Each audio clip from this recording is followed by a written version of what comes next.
Ok, alors la première vidéo n'avait pas marché, donc je recommence. J'espère que ça a marché. Euh, du coup, explication du 2AA. Première hypothèse, le marché évolue à temps constant, en moyenne et de façon régulière. C'est-à-dire que la vitesse est constante et l'accélération est nulle, pour parler en physique. Donc si le marché évolue en temps constant, donc on peut prendre en base, on peut dire qu'il évolue jamais, et dans ce cas-là, on aurait un prix qui est constant, donc l'évolution serait horizontale. Mais on sait aussi qu'un marché, ça intéresse des gens, donc du coup, on pourrait se dire, bah, si ça intéressait tout le temps des gens, donc l'intérêt augmenterait, et donc de façon régulière. Par contre, deuxième hypothèse, à un bout d'un moment, les gens ils vont voir un prix pour un objet et ça va leur sembler trop élevé. Donc du coup, il va y avoir une sorte de retour à l'équilibre, donc de retournement. Et c'est la deuxième hypothèse. Il y a toujours, le marché est toujours en déséquilibre parce que les gens sont intéressés, mais le prix augmente, augmente, augmente.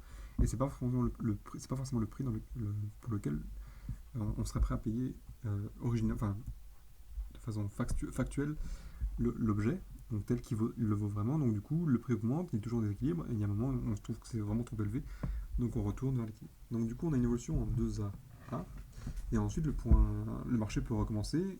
Euh, le temps évolue, donc les gens ils ont dit bon bah je sais que ce prix-là, cet objet vaut maintenant ce prix, donc du coup on peut partir de C et puis soit augmenter l'intérêt et soit diminuer. Non, bon, on peut pas le diminuer, pardon. Soit on peut l'augmenter un petit peu, soit on peut l'augmenter très grand et on part d'une P, on arrive à une N.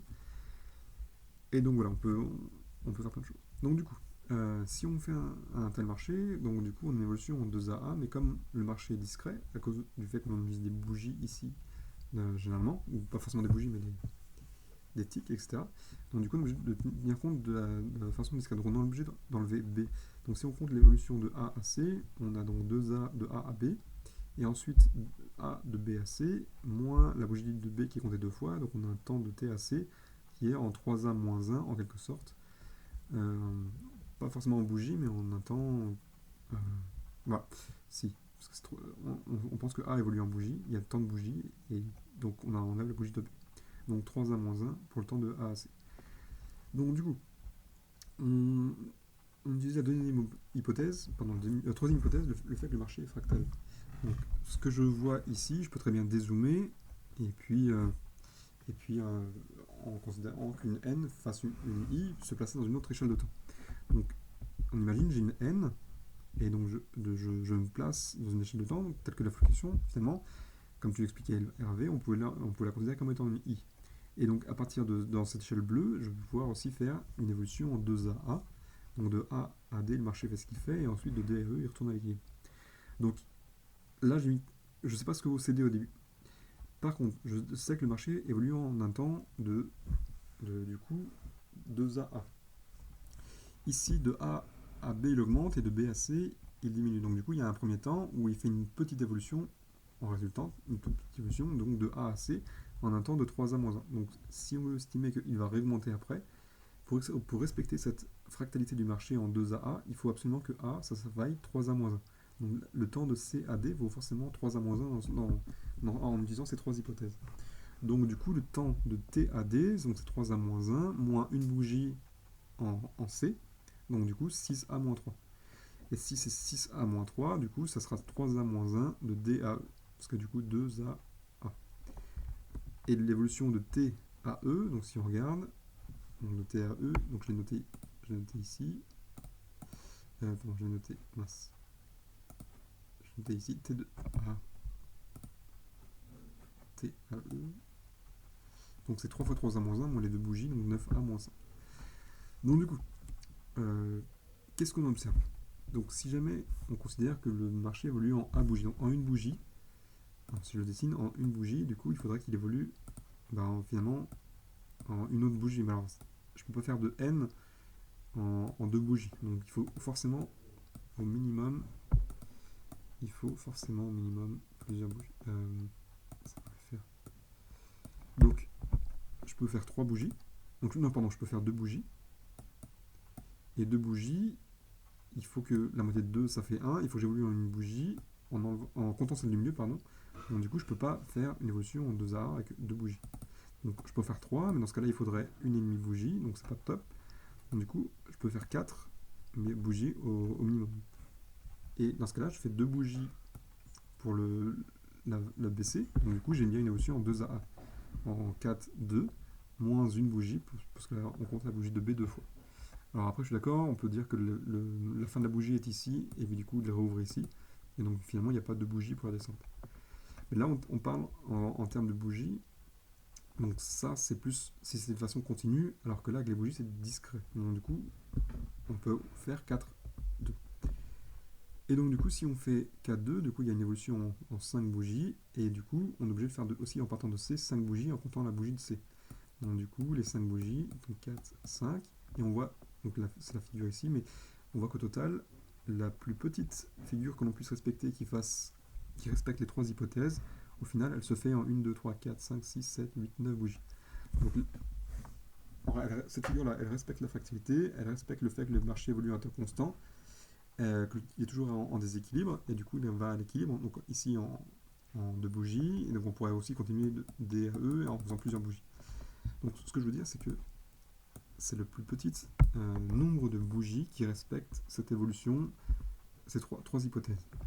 On peut regarder les différents temps, donc j'ai fait un tableau avec BC, donc petit a, qui fallait de 1 à 17, et là je vous note juste les 2-3 éléments, les 2-3 évolutions qui me semblent intéressants. Donc le A, donc si BC évolue en 6 bougies, du coup AB vaut 12, CD vaut 17, AD vaut 33 et AE vaut 49. Donc du coup on retrouve un peu les spans, 17, 33, 49 je suis plus sûr, mais on retrouve les spans.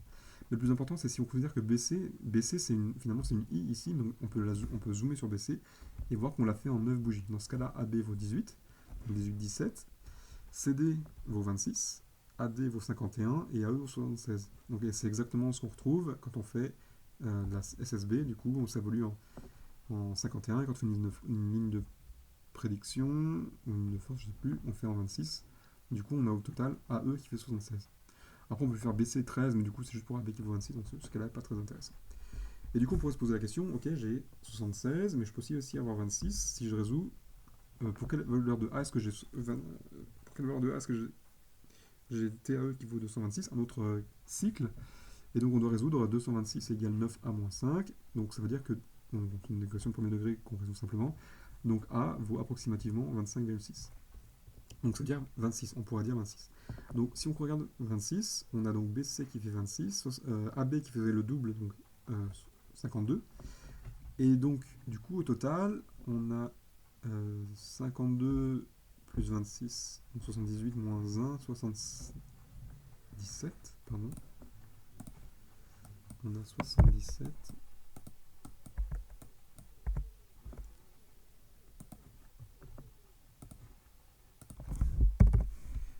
Du coup, de CAD, on a aussi 77, et de DAE, on a aussi 77. Donc en fait, on a 3 fois 77, moins 2, mais donc du coup, ça marche plus. 3 fois 77, moins 2. Donc 200... 321, 231... 209. Bon,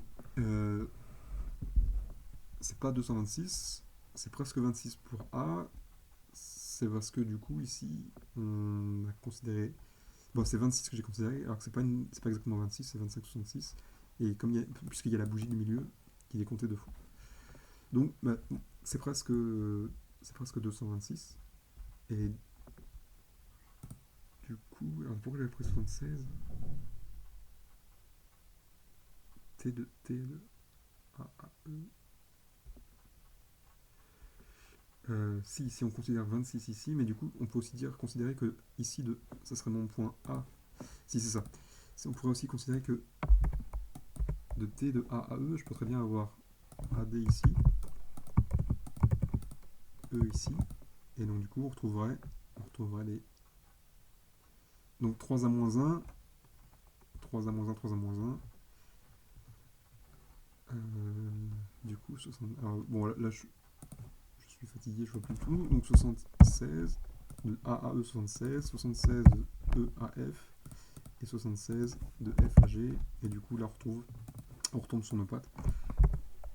3 fois 20, 76 moins 2, 126. Bon, on est d'accord, hein, c'est le fait que le marché soit discret, la bougie soit comptée ou pas comptée, etc. Donc on retrouve sur les problématiques de discrétion, de discret par rapport au continu. Mais donc en gros voilà l'explication du 2AA.